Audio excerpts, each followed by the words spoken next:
Kisah Perang Badar, kemenangan yang dijanjikan Allah latar belakang. Setelah hijrah ke Madinah, kaum muslimin hidup dalam tekanan. Harta mereka di Makkah dirampas, dan mereka terus-menerus diintimidasi oleh kaum Quraisy. Dalam kondisi ini, Allah mengizinkan kaum muslimin untuk membalas. Suatu hari Nabi Muhammad SAW mendapat kabar bahwa Abu Sufyan, pemimpin Quraisy, sedang memimpin kafilah dagang besar menuju Makkah dari Syam. Kafilah itu membawa kekayaan besar, harta kaum muslimin yang dulu dirampas. Rasulullah SAW pun mengajak para sahabat untuk mencegat kafilah itu, bukan untuk berperang, tapi untuk mengambil kembali hak mereka. Mereka hanya membawa sekitar 313 orang. Sebagian besar tak bersenjata lengkap, bahkan ada yang hanya membawa satu pedang untuk 2 orang. Quraisy menyiapkan balasan. Namun kabar ini sampai ke Makkah. Kaum Quraisy marah besar. Mereka tidak ingin kafilah itu diserang. Maka mereka pun mengirim pasukan 1.000 orang lengkap dengan perlengkapan perang, dipimpin oleh Abu Jahal untuk menghadap kaum muslimin. Saat itu Abu Sufyan berhasil membawa kafilahnya menghindar dan selamat. Namun pasukan Quraisy tetap memutuskan melanjutkan serangan.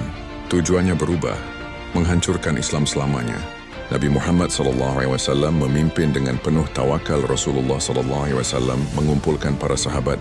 Beliau tidak memaksa, sebab yang awalnya hanya rencana menghadang kafilah kini berubah menjadi perang besar. Sahabat dari kaum Ansyar dan Muhajirin memberikan jawaban yang luar biasa. Wahai Rasulullah, jika engkau mengajak kami menyeberangi lautan, kami akan ikut bersamamu. Sa'ad bin Mu'adz Nabi pun merasa tenang. Ia berdoa sepanjang malam, Ya Allah, jika pasukan ini hancur, tidak akan ada lagi yang menyembahmu di muka bumi. Pertempuran dimulai di Lembah Badar tanggal 17 Ramadan tahun 2 Hijriah. Di Lembah Badar, 2 pasukan tak seimbang berhadapan. Kaum muslimin hanya memiliki 2 kuda, 70 unta, dan senjata seadanya. Sementara Quraisy lengkap dengan perlengkapan perang. Sebelum perang dimulai, seperti tradisi Arab saat itu, dilakukan duel 1 lawan 1. 3 pendekar Quraisy, Utbah bin Rabi'ah, Syaibah bin Rabi'ah Al-Walid bin Utbah. 3 pendekar Muslim, Hamzah bin Abdul Muthalib Ali bin Abi Thalib, Ubaidah bin Al-Harits. Pertarungan itu dimenangkan oleh kaum muslimin, meskipun Ubaidah terluka parah.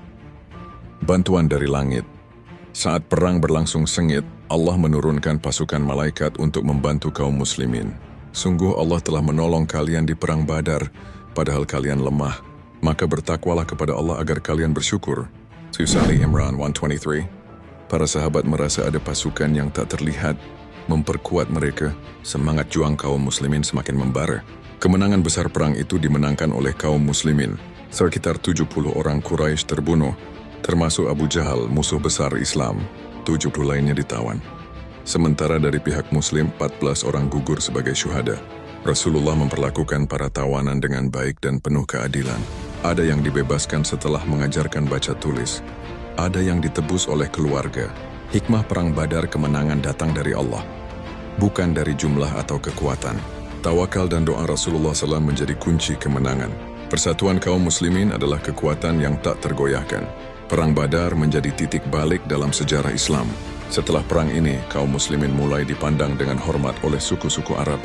Penutup perang Badar bukan hanya pertempuran fisik, tapi perang iman, keberanian, dan kesabaran. Para sahabat yang ikut dalam perang ini disebut oleh Rasulullah sebagai Ahlu Badr, yang memiliki kedudukan istimewa di sisi Allah. Semoga kita bisa meneladani keimanan, keberanian, dan pengorbanan mereka.